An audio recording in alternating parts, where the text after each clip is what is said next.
Heartland of India जो कहा जाता है, जो एक्चुअली इंडिया है। हम लोग बॉम्बे में जो दिल्ली, मुंबई, ये जो शहर हैं, एक्चुअली इंडिया को ज़्यादा रिप्रेजेंट नहीं करते हैं। तो these stories are heartland of India and Khanak ने बहुत बढ़िया काम किया। उनकी पहली फिल्म है ये। मैं तो मतलब सालों से काम कर रहा हूँ, मुझे लगा ही नहीं कि ये न्यू कमर हैं। तो इनके साथ काम करने में बहुत मज़ा आया। राज बब्बर जी हैं, पूनम ढिल्लन जी हैं, तो बहुत बढ़िया कास्ट है, बहुत बढ़िया छोटी सी फिल्म है। आई होप कि लोगों की उम्मीद है कि लोगों को पसंद आए।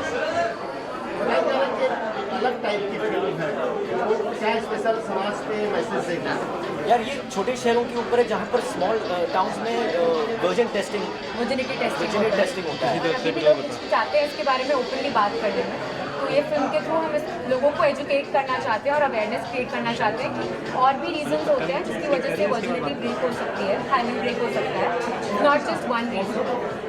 Yeah, no, better to hear it from a woman than to hear from me. नहीं, but if men understand and they support us and they understand women, I think life will be easier. Yes. So yeah.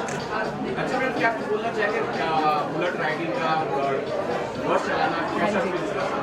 क्या बहुत चलाए? हाँ, bike और बस चलाना, हाँ पहले सीखा और चलाया फिल्म में, बहुत मज़ा आया। और अक्षय मेरे पीछे बैठते थे और मुझे गाइड करते रहते थे। वो डरते थे बैठने के लिए कि मैं गिरा ना दूँ उनको, बट बाद में थोड़ा कॉन्फिडेंस आ गया उनको कि हाँ ये चला लेंगे।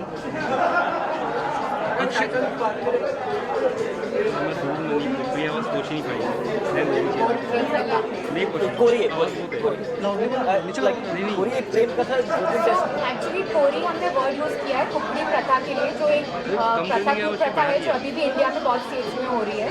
तो वो कुकड़ी वर्ड ना यूज़ करके हमने कोरी बोला। जैसे हम बोलते हैं कि लड़की, बहुत सारी जगह में बोलते हैं कि लड़की कोरी है, राजस्थान में बोला जाता है कि लड़की खरा माल है। तो ऐसे वर्ड्स यूज़ किए जाते हैं ऑब्जेक्टिफाई करने के लिए वुमेन को। पाक पवित्रा, हम इस तरह से देखा जाए।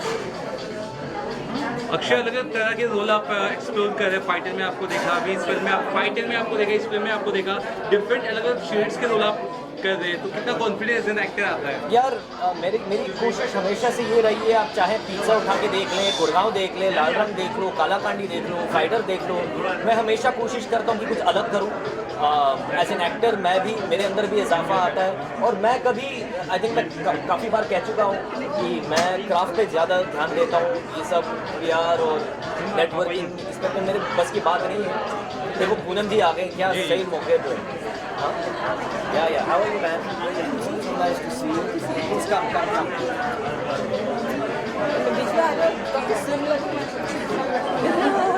तो आपका जवाब दे दिया मैंने भाई। वही सवाल था कि अलग अलग रोल आप। हाँ, तो कोशिश तो वही रहती है हमेशा कि अलग अलग कुछ करें।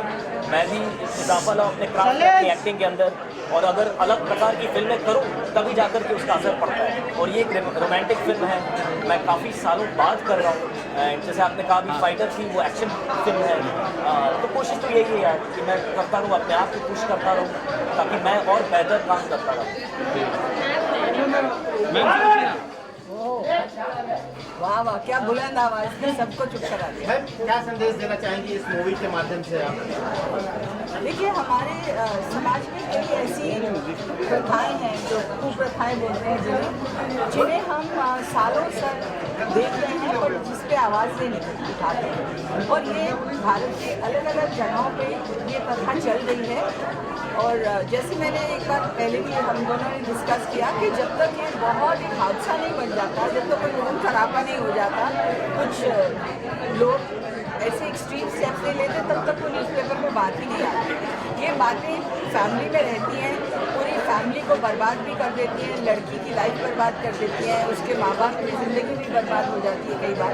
और ऐसी चीज़ें जब तक हम लोगों तक ये बात नहीं लाएंगे कि एक औरत की जो पवित्रता जिसे वो कहते हैं, उसको आप सबसे ज़्यादा अहमियत देते हैं और ये नहीं सोचते हैं कि वो जो आप चीज़ देखना चाह रहे हैं वो शायद कई और वजहों से भी जा सकती है।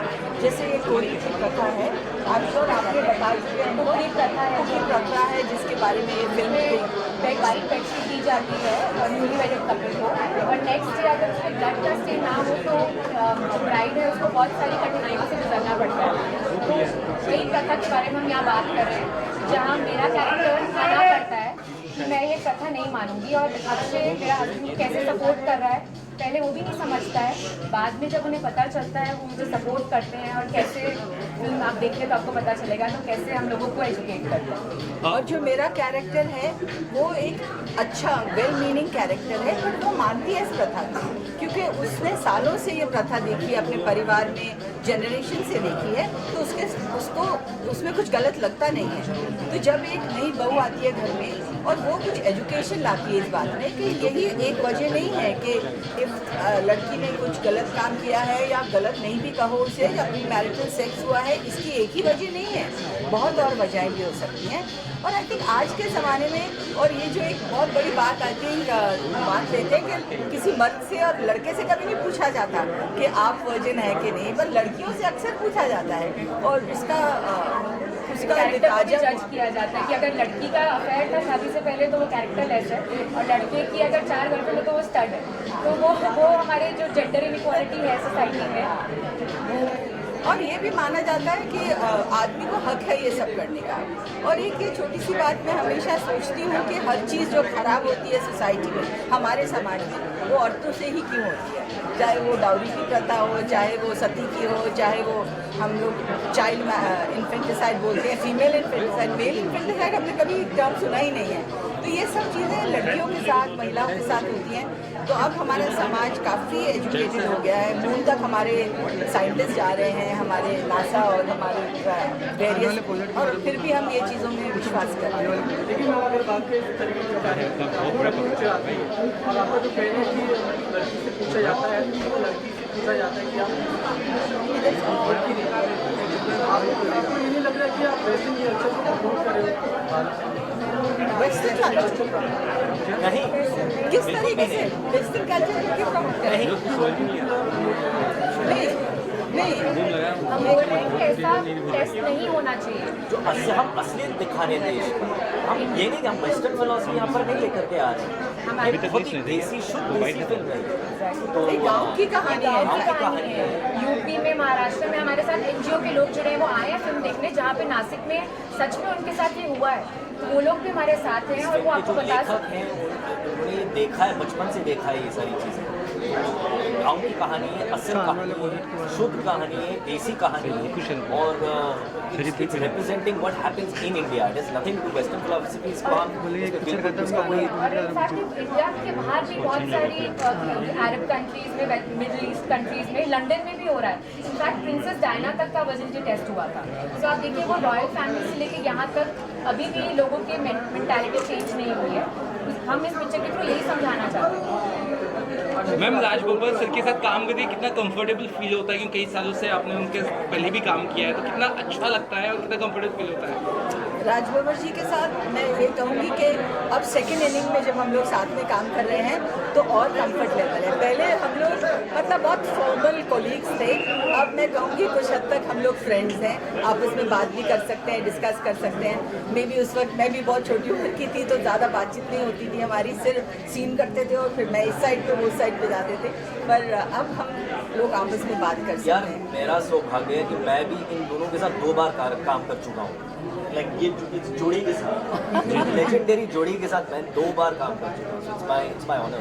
हाँ, हमने रिसेंटली एक शो किया, OTT का शो किया था जिसमें अक्षय भी थे और राजीव भी थे, तो वो उस टाइम पे हमारी थोड़ी आइस ब्रेक हुई थी। इस फिल्म में तो हम लोग बिल्कुल एक फैमिली जैसे हो गए थे। और आउटडोर में ये होता है अक्सर कि जब पूरा दिन रात किसी का शॉट चल रहा हो, दूसरे बैठे हो 4-4, 5-5 घंटे एक दूसरे की वेट करें, क्यूज देते हैं, एक दूसरे को डिस्कस करते हैं सीन, तो एक और दोस्ती और अपनापन और हो जाता है। Thank you so much. Thank you. सबसे पहले तो महिला जो स्त्री होती है, घर में औरत होती है समाज में, उनको किस तरह से न्याय मिले, उनका आत्मसम्मान, उनकी प्राइवेसी, उसके बारे में जिस तरह से बात की गई है फिल्म में, जैसे एक कई आज भी हम लोग इतने आगे बढ़ गए हैं, लेकिन आज भी समाज में कई भी ऐसी प्रथा है जो प्रथाएं बंद होनी चाहिए। तो इसमें हम लोग ने वर्जिनिटी टेस्ट के ऊपर एक लव स्टोरी के थ्रू वो बात को करने की कोशिश की। कास्ट किस तरह थोड़ा बताने की हाँ, मतलब सिनेमा में बहुत अच्छे अच्छे सारे एक्टर्स बहुत अच्छे मिले मुझे। राज बब्बर, पूनम, अक्षय ओबेरॉय, पूनम राजा, बाकी तो सारे एक्टर्स ने, अपना दर्शन जरीवाला, केतकी दवे, सारे एक्टर्स ने बहुत अच्छा काम किया है। और ऐसे कैरेक्टर्स, ऐसे किरदार हैं जो सोसाइटी में आपको दिखाई देंगे। एक बहुत ही नेचुरल सी लव स्टोरी और प्यार के बीच में प्रथा कैसे आ जाती है और वो प्रथा के कारण प्यार में कैसे बिखराव होता है और फिर कैसे वो प्रथा चली जाती है और प्यार वापस मिलता है। इस तरह का नैरेटिव इस सिनेमा का है, एक पूरी प्रेम कथा। मुझे लगता है कि आज की तारीख में भी दुनिया में कई जगह पर हम लोग स्त्री को एक अलग नज़रिए से देखते हैं, अलग नज़रिए से तोलते हैं। तो I think we should learn something and we should respect women immensely, and this cinema will give the great aspect for the women, for this culture, and it's a great, मतलब मज़ा आया मुझे ये सब कलाकार के साथ काम करने में। सर इसमें म्यूजिक वगैरह किस टाइप का है क्या है? संगीत में बहुत अच्छा एक लव सॉन्ग है जिसमें बहुत अच्छा विकी प्रसाद ने एक करेक्ट म्यूजिक दिया है। और साथ में जैसे हमारे कल्चर में जो पुराने जैसे नुक्कड़ में जैसे सॉन्ग होते थे, और ऐसा भी एक बेहतरीन सॉन्ग है कि जो सॉन्ग के प्रति हम लोग प्रथा में क्या प्रॉब्लम्स हैं उसको दिखाने की कोशिश की। सीनियर एक्टर्स को आपने लिया है, काफ़ी अच्छे मंझे कलाकार राज बब्बर है, पूनम ढिल्लों मैम है, कैसे उन्हें आपने अप्रोच किया और कैसे उन्हें पार्ट? मतलब जैसे हम लोग ने कहानी के बारे में, जब सबसे पहले ये कहानी के बारे में जब बात हुई तब तो ऐसा लग रहा था कि ये कहानी मतलब ऐसा आज की तारीख में वर्जिनिटी टेस्ट जैसा हो रहा है कि नहीं। फिर रिसर्च किया सब लोग ने, सब पता चला कि राज बब्बर साहब और पूनम जी ने बहुत अच्छी तरह हम लोग को कहा कि ऐसी सिनेमा बननी चाहिए। वो लोग भी थोड़े अमेज थे ये सुनकर, और ऐसे सारे कलाकार। Thank you sir, thank you sir. Thank you so